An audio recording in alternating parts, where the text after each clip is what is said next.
नमस्कार दर्शकों, स्वागत है आपका ऐसे न्यूज में। दर्शकों, आज हमारी टीम पहुंची है सतलोक आश्रम सोजत पाली राजस्थान में। दर्शकों, कहा जाता है कि संत रामपाल जी महाराज का योगदान समाज सुधार में काफी सालों से बहुत सारा रहा है। दर्शकों, संत रामपाल जी महाराज की शिक्षाओं का असर उनके शिष्यों पर पूरा देखने के लिए मिलता है। तो हमारे साथ में एक उनकी शिष्या जुड़ चुकी हैं। आइए उनसे जानते हैं कि संत रामपाल जी महाराज की शिक्षाओं का वो किस तरह से यूज कर रहे हैं। तो अभी हमारे साथ संत रामपाल जी महाराज की एक शिष्या जुड़ चुकी हैं। आइए उनसे जानेंगे हम शिक्षा के बारे में, कि शिक्षा के बारे में वो अपनी क्या विचार रखते हैं। नमस्कार मैम। जी सच साहेब। क्या नाम है आपका? प्रिया शर्मा। मैम, आप कहाँ से हैं? जी मैं उदयपुर में अध्यापिका हूँ। मैम, हम आपसे ये जानना चाहेंगे कि टीचर्स की बच्चों के प्रति क्या रिस्पॉन्सिबिलिटी होती है? जी शिक्षक अपने आप में बहुत ही बड़ा ओहदा है, उस पर बहुत जिम्मेदारियाँ होती है। जो आदर्श शिक्षक होता है वो न सिर्फ एक अच्छा पाठ पढ़ाए बल्कि वो बच्चों का रोल मॉडल होता है, उनका जीवन मार्गदर्शित करने वाला होता है। एक गुरु वह होता है जो सत्य की राह पर चलाए, मन को बुराइयों से दूर करे और स्वार्थ से परमार्थ की ओर लेके जाए। अभी हम देख रहे हैं कि जो पश्चिमी सभ्यता है वो हमारे भारतीय संस्कृति पे इतनी हावी हो रही है कि हम उसे समझ ही नहीं पा रहे हैं कि समाज किस दिशा की ओर अग्रसर होता जा रहा है। इसमें न शिक्षक की गलती है न उनके माता पिता की है। तो माता पिता के साथ साथ एजुकेशन डिपार्टमेंट या शिक्षा का महत्व बहुत ज़्यादा बढ़ गया है, क्योंकि जो बच्चे होते हैं वो देश का भविष्य होते हैं और उनसे नया समाज तैयार होता है। तो ये बहुत ज़्यादा रेस्पॉन्सिबिलिटी है कि बच्चों में पढ़ाई के साथ साथ उनमें आध्यात्मिकता और नैतिकता के गुण आ रहे हैं कि नहीं आ रहे हैं। सिर्फ पढ़ाई से इस देश का और इस समाज का विकास नहीं हो सकता है, क्योंकि जब तक उसमें बच्चों में नैतिकता नहीं होगी, अगर वो आपराधिक प्रवृत्ति के बन चुके होंगे तो हमारी भारतीय संस्कृति समूल रूप से नष्ट हो जाएगी। तो मैम, जैसा कि आपने बताया, जो शिक्षक होते हैं बच्चों को आध्यात्मिकता की भी जरूरत है। तो शिक्षक तो खाली शिक्षा दे सकता है, तो आध्यात्मिकता शिक्षक कैसे दे सकता है? उसके लिए तो हमें कोई गुरु बनाने पड़ते हैं ना? जी वह तो बिल्कुल सही बात है, पर गुरु भी तो एक शिक्षक ही होता है। शिक्षक, जैसे कि मैं भी एक शिक्षक हूँ, तो शिक्षक क्या नहीं कर सकता है, वो बच्चों को सिखा सकता है। जो बच्चों को पाठ पढ़ना सिखा रहा है वो उससे जीवन के रास्ते पे चलना भी सिखा सकता है।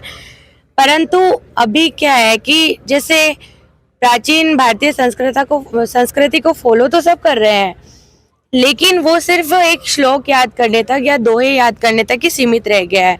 उसको अपनी जिंदगी में उतार नहीं रहे हैं, उस पर नहीं चल रहे हैं।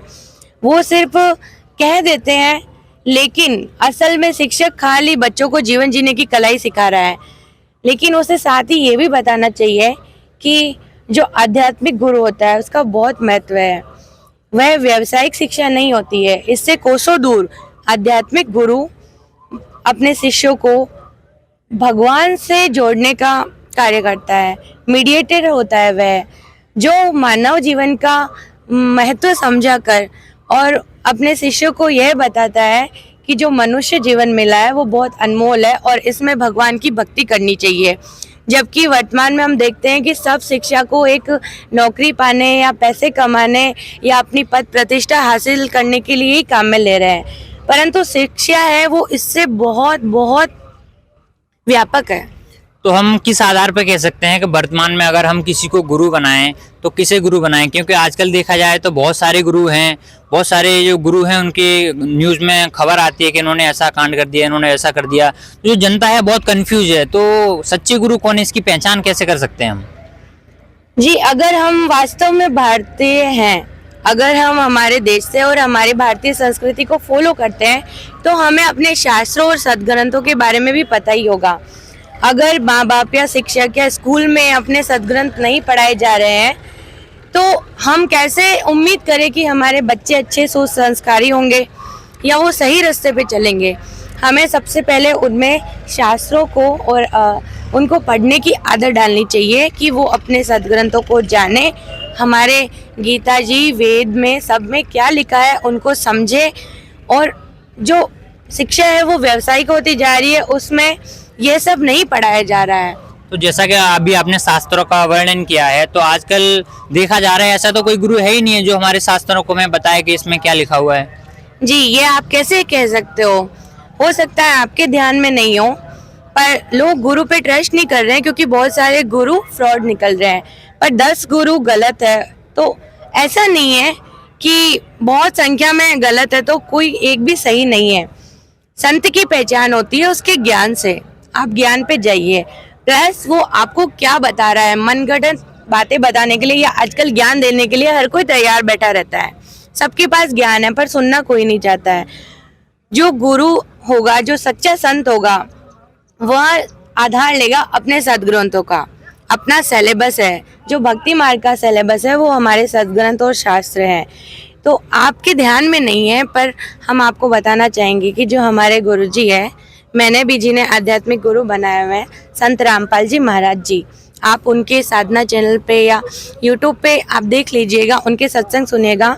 वे एक एक लाइन और उनकी एक एक बात शास्त्रों से प्रमाणित होते हैं। उन्होंने शास्त्र खोल खोल के सबको टीवी पे बता दिए हैं। मुझे नहीं पता आप इस चीज़ से कैसे अनभिज्ञ रहे, पर इस वजह से आप सभी गुरुओं को तो गलत नहीं कह सकते हैं। पर मैम, जैसा कि संत रामपाल जी महाराज के बारे में तो बाहर बहुत सारी अफवाहें फैली हुई हैं, तो क्या वो अफवाहें गलत हैं? अभी इतना जमाना बदल गया है, हम भी जानते हैं कि सोशल मीडिया का जो टाइम चल रहा है, तो ऐसे में आपने सुने होंगे कि बहुत सारी जो चीज़ें हैं, लोग मनगढ़ंत कहानियाँ कह देते हैं या अफवाहें फैला देते हैं।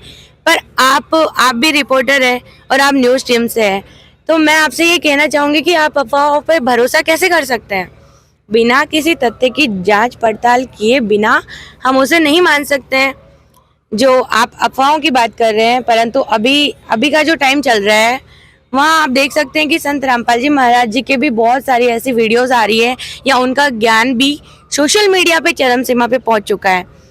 तो अगर आप उनके तथ्यों पे जाएंगे और जांच करेंगे तो शायद आपको बहुत उनके बारे में पता चलेगा। तो आपके हिसाब से आपको ऐसा लगता है कि अगर हमारे जीवन में एक गुरु होंगे तो हमारे जीवन में बदलाव आ सकता है? जी बिल्कुल, अगर हमारे जीवन में सच्चा गुरु हो जो सतभक्ति प्रदान करते हैं, और गुरु की पहचान हमने आपको बताई थी कि हमारे गुरुजी ने हमें बताया कि गीता जी में लिखी हुई है, अध्याय 15 के श्लोक 1 से 4 में गुरुजी की पहचान बताई गई है कि जो सच्चा संत कौन है, तत्वदर्शी संत के बारे में आप और डिटेल से हमारे संत रामपाल जी महाराज जी के यूट्यूब चैनल पे जाके भी देख सकते हैं। तो जो आध्यात्मिक गुरु होगा, जो सच्चा संत होगा, उसके वचनों में इतनी शक्ति होती है। आज व्यावसायिक शिक्षा में कोई शिक्षक है, वो शिक्षा विभाग में हो या स्कूल या बाहर, कोई कुछ कहता है तो जरूरी नहीं है कि शिष्य उसकी बात को फॉलो करे, परंतु आध्यात्मिक जो संत होता है या गुरु होता है, उनके वचनों में भी पावर होती है, प्लस शिष्य जो ज्ञान समझ के उनसे जुड़ा होता है वो उनकी बात को फॉलो करता है। इसीलिए आप देख सकेंगे कि संत रामपाल जी महाराज जी के जितने समर्थक और शिष्य है वो उनकी एक एक बात को फॉलो करता है, और इस बात का तो लोहा पूरा समाज भी जानता ही है, इसीलिए तो वो उनका विरोध कर रहे हैं। तो मैम, जैसा कि हम देखते हैं कि जो गुरु होते हैं वो उनका समाज सुधार में काफ़ी बहुत सारा योगदान होता है, तो आपके गुरुजी का कोई ऐसा योगदान है समाज सुधार में हमारे भारत के लिए? जी बिल्कुल, बल्कि हम तो कहना चाहेंगे कि जो विश्व में सबसे बड़ा समाज सुधारक है वो हमारे गुरुजी संत रामपाल जी महाराज जी है। क्योंकि समाज में फैली बुराइयां हैं, जो कुरीतियां हैं, उनमें इतन धीरे धीरे परिवर्तन आ रहा है। पर देखेंगे कि संत रामपाल जी महाराज जी के आध्यात्मिक क्रांति से इतना परिवर्तन और इतना क्षणिक, इतना कम समय में आ चुका है। आप देखेंगे कि यहाँ पे दहेज मुक्त विवाह किए जा रहे हैं, जो कि आम समाज में आप भी जानते हैं, इस बात से अनभिज्ञ नहीं है कि ऐसा हो रहा है, दहेज दिया और लिया जा रहा है। सरकार प्रयास करती है परंतु वो उतना लागू नहीं हो पाता है जितना संत रामपाल जी महाराज जी के यहाँ पे किया जा रहा है। उनके अलावा समाज सुधारक में जैसे रक्तदान शिविर, देहदान, दंत चिकित्सा और ऐसे शिविर समय समय पे लगाए जाते हैं और भंडारा दिया जाता है। संत रामपाल जी महाराज जी द्वारा जब कोई भी आपदा देश पे या किसी एक समाज के एक तबके को जब दबाया जाता है तो गलत का विरोध संत रामपाल जी महाराज जी खुलकर उनके साथ डटे रहते हैं और गलत का विरोध करना हमेशा सिखाते हैं कि संत का नियम होता है न किसी से लड़ना है लेकिन डरना भी नहीं है।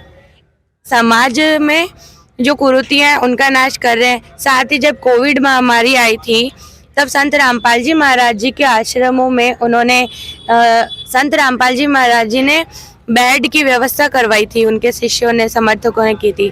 तो संत रामपाल जी महाराज जी का तो हमेशा ही ये उद्देश्य रहता है, वो हमें यही कहते हैं कि संत का जीवन स्वार्थ के लिए नहीं, संत का जीवन ही परमार्थ के लिए होता है। तो जो संत रामपाल जी महाराज जी अपने इतने करोड़ों समर्थकों को परमार्थ की शिक्षा दे रहे हैं, तो आप मान सकते हैं कि आप देख लीजिए कितना समाज सुधार हो रहा है। जैसा कि आपने बताया कि आपके गुरुजी संत रामपाल जी महाराज समाज सुधार का बहुत अच्छे अच्छे कार्य कर रहे हैं, पर अगर हम बात करें 600 वर्ष पूर्व की, तो जो कबीर साहब आए थे उन्होंने भी पाखंडवाद को खत्म करने की एक मुहिम चलाई थी, तो उनके साथ भी जनता ने बहुत कुछ गलत किया था। तो क्या आपके गुरुजी के साथ भी ऐसा कुछ हो रहा है गलत? जी बिल्कुल, जो सत्य के साथ खड़ा होता है उसे हमेशा संघर्ष तो करना ही पड़ता है। ये बात तो सदियों से चली भी आ रही है, और जो सत्य के साथ खड़े हुए हैं उन्होंने बहुत संघर्ष भी किया है, और इसी में हमारे गुरुजी संत रामपाल जी महाराज जी भी है। तो हम अभी अपने पॉइंट पे आते हैं कि संत रामपाल जी महाराज ने समाज सुधार के लिए बहुत अच्छे कार्य किए हैं। आप एक टीचर हो, टीचर्स की बच्चों के प्रति जो रिस्पॉन्सिबिलिटी होती है आपने उस पर भी बहुत अच्छा बोला। तो क्या टीचर्स को बच्चों के प्रति, जो उनके पेरेंट्स होते हैं उनके प्रति भी कुछ ऐसा समझाना चाहिए जो उन्हें घर पे जाके बच्चों को अच्छी शिक्षा दे सकें, या फिर अच्छा उन्हें मार्गदर्शन दे सकें? क्योंकि अभी देखा जा रहा है जो छोटे छोटे बच्चे हैं समाज में कितनी गाली गलौज करते हैं, बीड़ी गुटखा खा रहे हैं, तो ये किस प्रकार से रोका जाए? माता पिता की भी कोई रिस्पॉन्सिबिलिटी है इसके ऊपर? जी बिल्कुल, अगर कोई छोटा बच्चा है तो उसे हम जैसा वातावरण देंगे, या उसे हम उस गलत चीज का उसको बहाने नहीं कराएंगे कि नहीं ये गलत है, आप ना कीजिए, तो वो उसे बहुत हल्के में लेगा। अब जो माता पिता है या हाई सोसाइटी वाले लोग हैं तो वो इस चीज में अपनी खुशी समझते हैं, वो उन्हें रोक टोक नहीं कर रहे हैं, इसलिए वो बिगड़ते जा रहे हैं। आप संत रामपाल जी महाराज जी के सतलोक आश्रमों में विजिट कीजिए, आप देखेंगे कि छोटे छोटे बच्चे आध्यात्मिकता में इतना इंटरेस्ट लेते हैं। वो बुराइयों से इस कदर डरते हैं कि नहीं, ये नहीं करना चाहिए, हमारे गुरुजी ने मना किया है। वो शराब, नशे जैसी चीज़ों का नाम लेना भी गलत समझते हैं, क्योंकि उन्हें पता है कि ये गलत चीज़ है। लेकिन यही हम बाकी बाहर के समाज की बात करते हैं तो माता पिता ऐसी कोई रोक टोक नहीं लगा रहे हैं, ना ही वो अपने बच्चों को आध्यात्मिकता से जोड़ने का प्रयास कर रहे हैं। वो उन्हें केवल व्यावसायिक शिक्षा दे रहे हैं, और जो पढ़ाई है उसका उद्देश्य भी नौकरी और पैसे कमाने तक सीमित रह गया है। तो मैम, जैसा कि जो बच्चे हैं उनको अपने जीवन में गुरु बनाने चाहिए कि नहीं बनाने चाहिए, या फिर उन्हें जो गुरु से मिलने वाली शिक्षा है वो टीचर्स दे रहे हैं? जी, टीचर्स आपको अच्छे अध्याय पढ़ा सकता है, मैंने पहले भी कहा था, लेकिन जो मार्गदर्शक है, जो स्वार्थ से निस्वार्थ भावना की ओर है, जो मन को बुराइयों से हटाता है, उसके लिए आध्यात्मिक गुरु की आवश्यकता है, और शिक्षक स्कूल में ये सब नहीं कर सकते हैं। जी, बहुत बहुत धन्यवाद आपका मैडम। जी, सच है। तो दर्शकों, देखा आपने संत रामपाल जी महाराज के जो फॉलोवर्स हैं उनकी शिक्षाओं का किस प्रकार से यूज करते हैं समाज सुधार के लिए, अपने स्कूल में बच्चों के लिए। तो संत रामपाल जी महाराज की शिक्षाओं का यहाँ पर पूरा असर देखने को हमें मिला है। तो दोस्तों, ऐसे ही और वीडियो देखने के लिए बने रहिए हमारे ऐसी न्यूज़ में। तब तक के लिए धन्यवाद।